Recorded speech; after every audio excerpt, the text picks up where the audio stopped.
it's time to connect your custom domain so visitors can find your site using your own web address. To do so, we can exit this setup and click Connect Domain up at the top.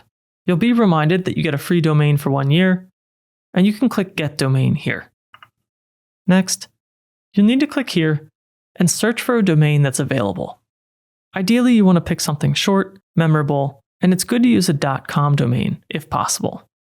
If I just search for Freeman Wander, the .com will show in the recommended list.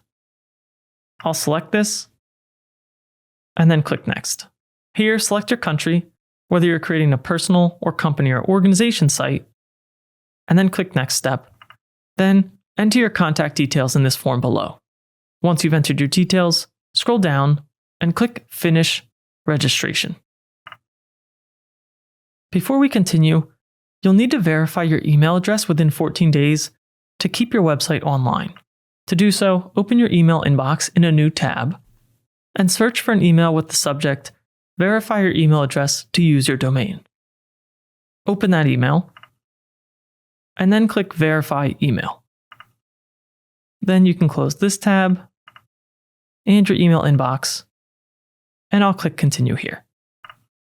And now your free domain shows up in the top right, and this icon indicates that your site is still processing. This may take up to a day.